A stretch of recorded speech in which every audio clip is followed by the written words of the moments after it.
सदगुरु जोगी नाम से कृष्ण नाम मतलब समझेंगे कि ये कृष्ण जो नाम है इसका क्या मतलब होता है।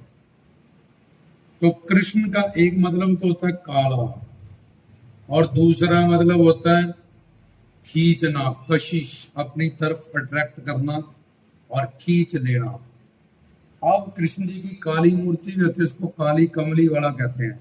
और कृष्ण का एक मतलब है काला। काला मतलब रहस्य, जिनको कोई नहीं जान सकता। अपनी मन बुद्धि इंद्रियां बंदे के पास है, नर नारियों के पास, और इन सब से वो परे हैं। ब्रह्मा जी ने 3000 साल तप किया और फिर शास्त्र में लिखा, जान जान कर हमने अभी तक आपके बारे में ये जाना कि अभी तक हमने आपके बारे में कुछ नहीं जाना। इसलिए कोई भी संसारी कृष्ण जी को जानने की कोशिश भी ना करे, उन्होंने शास्त्र में लिख दिया। और अपनी मन बुद्धि को अपने पास पैक करके रखें, क्योंकि वो एक ऐसा रहस्य है जो एक श्रोत्रिय ब्रह्मनिष्ठ गुरु, कृष्ण जी खुद ही गुरु बन के आएंगे तभी अपने बारे में समझाएंगे कि मैं कौन हूँ, मेरी लीलाएं कैसी होती है, ये योग माया क्या है, माया क्या है, कैसे मैं इतनी शादी करके भी जति सती ब्रह्मचारी कर्म योगी रहता हूँ, ये पाप पुण्य मुझे नहीं छोता, धर्म धर्म मुझे नहीं छोता। तो काला का मतलब ये नहीं कि काला रंग, काले का मतलब है कि रहस्य, गूढ़, जिसको कोई जान नहीं सकता, समझ नहीं सकता। क्योंकि इंसान के पास बुद्धि है, बुद्धि से तो संसार ही समझ नहीं आता उसको, बेचारे क्या खाया और क्या बोल रहा हूँ, जब कोई चीज कहाँ रखी है ये भी उसको भूल जाता है। तो कृष्ण जी को क्या समझेगा।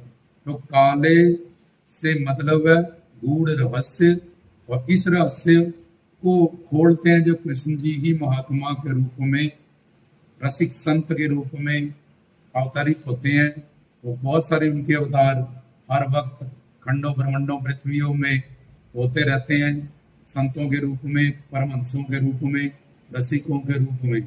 हम सिर्फ यही सोचते हैं कि उनका सिर्फ वो तो कछुआ बन जाते हैं, विष्णु स्वरूप कश्यवतार, मत्स्यवतार मछली बन जाते हैं, नारी बन जाते हैं, मोहनी अवतार आधा शेर आधा सिंह बन जाते हैं, आधा सिंह आधा नर, नर सिंह बन गए हैं। तो तुम सोचते रहो ये कृष्ण जी थोड़ी, लेकिन वो सत्य संकल्प, वो परिपूर्ण है, वो कुछ भी बन सकते हैं। बूढ़ा बन सकते हैं, बच्चा बन सकते हैं, लड़की बन सकते हैं, लठी लेके चल सकते हैं, गुप बड़ा। तो जिसके पास आंखें नहीं बनी, जिसको ज्ञान ही नहीं है, तत्व ज्ञान के कंसेप्ट ही क्लियर नहीं है, वो नहीं जान सकता, समझ सकता। इसलिए कृष्ण का पहला मतलब काला, एक गूढ़ और एक रहस्य में, कि जो रहस्य कोई अपनी मन बुद्धि इंद्रियों से ना समझ सके। एक तो कृष्ण का मतलब ये है। दूसरा कृष्ण का मतलब है खींचना। खींचना किसको, क्योंकि ये सारी सृष्टि जो अपने में संभाले, ये पृथ्वी प्रलय के वक्त जल में समा जाती है। बहुत सारे सूर्य उदय होते हैं, ये 9 खंड पृथ्वी है और 70% पानी है। तो एंड में ऐसे बादल आते हैं, उनके स्पेशल नाम होते हैं, इसमें हम सिर्फ कृष्ण नाम मतलब समझा रहे हैं। तो बारिश वो रुकती नहीं है, वो होती रहती है, होती रहती है, होती रहती है, होती रहती है। तो सारी पृथ्वी और 7 समंदर एक जैसा पानी ही पानी हो जाता है। और बहुत सारे सूर्य उदय होते हैं, अभी तो मैं एक सूर्य देख रही हूँ, वो उसकी हीट से ये सारा पानी सड़ जाता है, मतलब उड़ जाता है। तो ऐसे ही वो अग्नि वायु में जिस तरह से पांचों तत्व प्रकट हैं, ये पृथ्वी पानी में समा जाएगी, पानी को अग्नि सुखा देगा, अग्नि वायु तत्व में समा जाएगी, वायु तत्व आकाश में समा जाएगा, आकाश माया का तामस गुण है, रजतम सत, उसके तम गुण के अहंकार तत्व में, ये अहंकार तत्व से पूरी सृष्टि प्रकट हुई है। इसलिए संसार में हर कोई ईगोस्टिक होता है, कि सबके अंदर अहंकार होता है, कि मैं कह रहा हूं ना, मेरी बुद्धि है ना, मैं नहीं मानता जी, मैं क्यों, क्योंकि पीछे बेचारा अहंकार से ही तो वो तामस गुण से प्रकट हुआ। इसलिए अहंकार छोड़ने को गुरु के चरणों में हर जगह शरणागति करने को तैयार है, लेकिन गुरु भगवान की दुनिया में तर्क करता है, अहंकार इसका सामने आ जाता है। तो वो अहंकार में, अहंकार माया में, और माया भगवान में समा जाती है।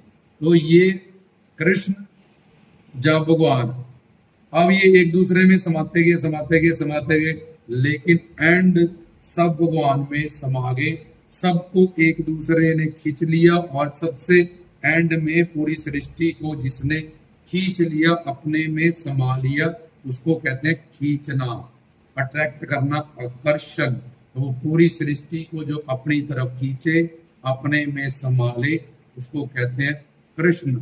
अब किस किस को खींचेंगे? एक तो पूरी सृष्टि को अपने में खींच के वो समा लेते हैं।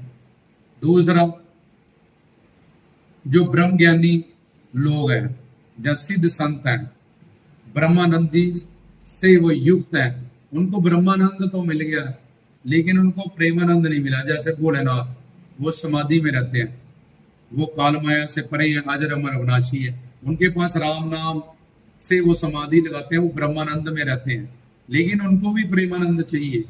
जब जनक ने प्रभु राम को देखा तो भूल गए मेरी कोई बेटी भी है, सीता मैंने सारे, वो उन्हीं पे इतने ज्यादा वो अट्रैक्ट हो गए। अब जितना जितना जिसका मन शुद्ध होगा, अंतःकरण उसका पिछले अच्छे कर्मों से, पुण्य से, जितना अंतःकरण उसका शुद्ध होगा, प्रारब्ध अच्छी होगी, उतना ही ज्यादा वो कृष्ण जी पे या कृष्ण स्वरूप जो गुरु है उन पे आते ही अट्रैक्ट हो जाएगा, उनकी तरफ खींचता हुआ, क्योंकि अंश अपनी अंशी की तरफ खींचता है, तो वो उतना उतना उसका मन बुद्धि साफ है, उसके पुण्य, उसके अच्छे कर्म है, उसकी शरणागति है, पुरुष जन्म की साधना है, तो आते ही उन पे अट्रैक्ट होना शुरू है, तो उनकी तरफ खींचता हुआ चला जाता है उनके प्रेम। और एक तो वो पूरी सृष्टि को खींचते हैं, दूसरा ब्रह्मानंदी जो संत हैं, उनको प्रेम दान करने के लिए, उनको ब्रह्मानंद से प्रेम, क्योंकि सारे ब्रह्मानंदी संत एंड में उद्धव ब्रह्मानंदी थे। जब गोपियों के पास गए तो उन्होंने कहा, जी कृष्ण जी तो बड़ा रुलाते हैं, सताते हैं, तो कृष्ण जी के ज्योत स्वरूप प्यार कर भगवान से, सतलोक में जो ज्योत स्वरूप विराजमान जो ज्योत है उससे प्यार कर ले।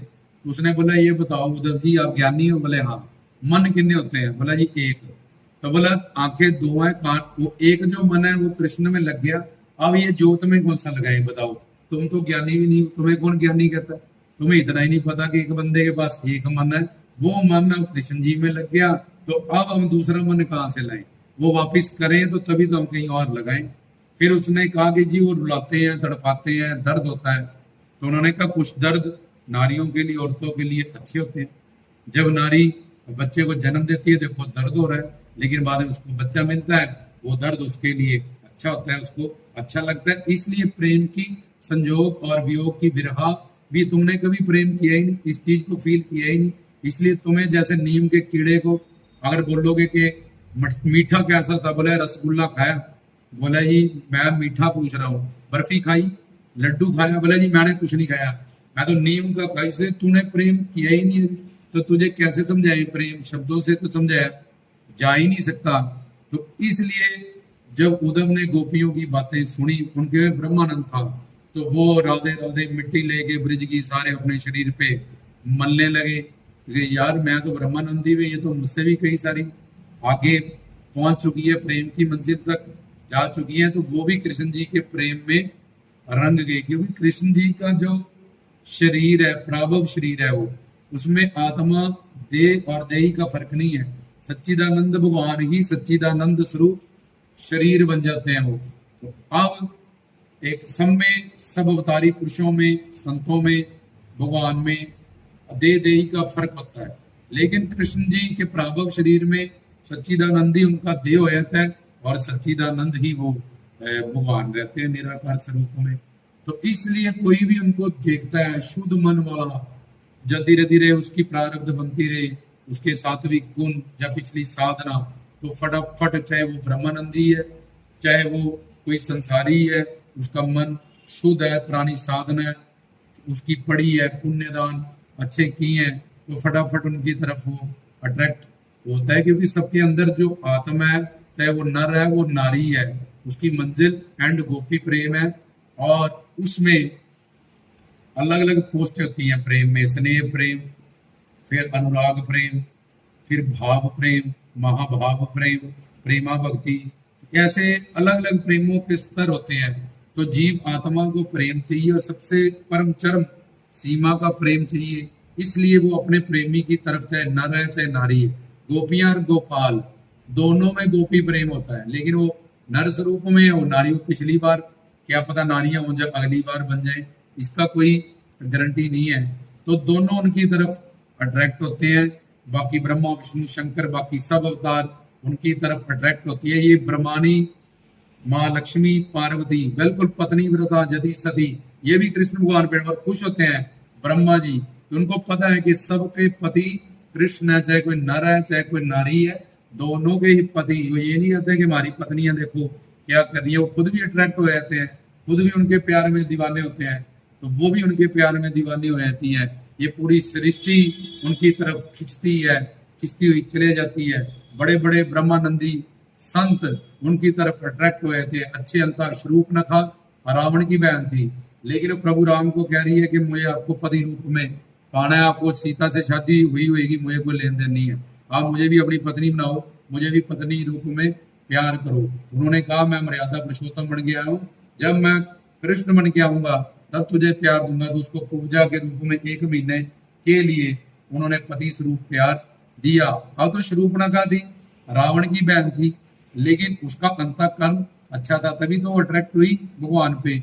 वो तो लीलाएं थी, रावण को मारना था, जंग शुरू करनी थी, तो भगवान लीला करते, इसलिए उन्होंने एक कारण बनाया किसी तरह से रावण से दुश्मनी मोल लेने का, उसकी बहन की नाक काटने का। लेकिन भगवान पे तो हर कोई अट्रैक्ट होगा, कृष्ण जी पे गुरु बन के आएंगे तब भी कोई होगा।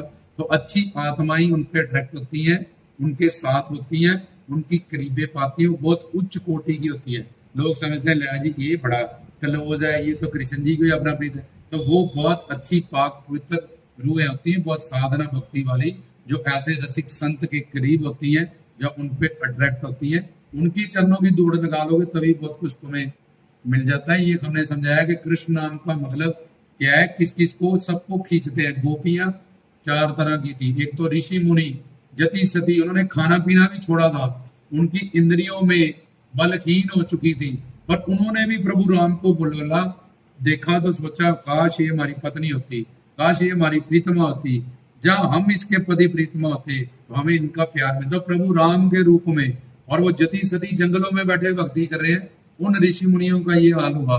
तो एक तो वो गोपियां बन के आए, दूसरा वेद शास्त्र के जो ग्रंथ पंथों के श्लोक हैं वो गोपियां बन के आए, तीसरा ब्रह्मा विष्णु शंकर इनके अवतार ये गोपियां बन के आए, और चौथा इस संसार की मायाधीन जिन्होंने कृष्ण जी से अनन्य प्रेम किया, सिर्फ उनको कि ये बहुत अट्रैक्टिव है, बहुत इनमें शक्ति है, बहुत इनमें गुण है, बहुत इनमें आकर्षण है, लेकिन उन्होंने घर परिवार को संसार दिया, ड्यूटी की, लेकिन कृष्ण जी को अपना मन दिया, अनन्य भक्ति उनकी की। वो सिंपल नारियां भी संसार की चौथे नंबर वाली गोपियां बनी, और उनको भी गोलोक धाम मिल गया। ये कृष्ण नाम का मतलब है। राधे राधे।